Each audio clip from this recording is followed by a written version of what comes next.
3 నెలలకే ముక్కిరి బిక్కిరి చేస్తారు, మీరు 10 సంవత్సరాలు అమలు చేయలేకపోయారు కదా అని. రైట్ సూర్యనారాయణ గారు, ఇక్కడ 2 అంశాలు వస్తున్నాయి. ఎందుకంటే వస్తా సిద్ధారెడ్డి గారు సూర్యనారాయణ గారు పాపం ఇందాంచి సూర్యనారాయణ గారు ఒక్క నిమిషం, శ్రీనారాయణ ఆశ్రీనివాస్ గారు ఒక్క నిమిషం, ఆశ్రీనివాస్ గారు ఒక్క నిమిషం.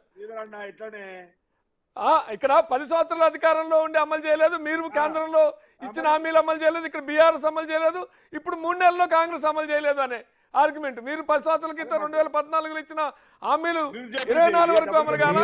చెప్పిన అంశాలను ప్రస్తావిస్తున్నాం. అదే రైట్. సూర్యనారాయణ గారు మీరే ఉంటారు ఈ విషయంలో, మీరు కూడా వీళ్ళిద్దరు అమలు చేయలేదంటారు, మీరు ఇచ్చిన హామీల విషయం ఏంటి?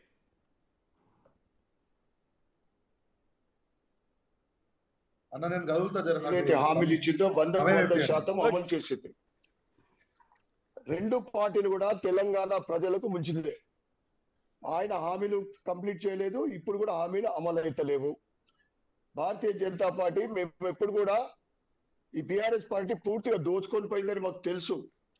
కానీ రేవంత్ రెడ్డి గారు మోడీ మీద విమర్శిస్తా ఉన్నాడు.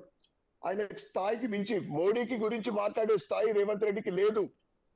ఏదైతే ఆదిలాబాద్ సభలో మోడీకి పెద్దని చెప్పి ఆ తర్వాత ఇష్టం వచ్చిన మాటలు మాట్లాడుతూ ఉన్నాం. అప్పుడు మేము అడుగుతా ఉన్నాం, మీ గ్యారంటీలు అయితే ముందు అమలు చేయు, ఆ తర్వాత నువ్వు మోడీ గురించి మాట్లాడే స్థాయి లేదు. మోడీ గ్యారంటీ, మోడీ అంటే నమ్మకము, మోడీ అంటే ఒక కాన్ఫిడెంట్ ప్రజలలో ఉంది. ఇచ్చిన హామీలు తప్పకుండా అమలు చేస్తుందని చేస్తామని చెప్తున్నారు. ప్రజలందరూ కూడా విశ్వసిస్తాను. ఈ 2 పార్టీలు కూడా వీళ్ళే విమర్శించుకుంటున్నారు. మీరు డబుల్ బెడ్రూమ్ ఏమైంది, ఇంటింటికి ఏమైంది, ఈ 6 గ్యారెంటీలు డిసెంబర్ 9 నుంచి అమలు చేస్తున్నాయి. అవి పోయింది, 100 రోజులు పోయింది. ఇప్పుడు ఆగస్టు 15 అని అంటున్నారు, మళ్ళీ సెప్టెంబర్ 17 అంటున్నారు. రోజుకొక మాట మాట్లాడుతున్నారు రేవంత్ రెడ్డి గారు. ఫ్రస్ట్రేషన్ లో ఉన్నారు. రైట్, చర్చిద్దాం. స్మాల్ బ్రేక్ తీసుకున్నాం.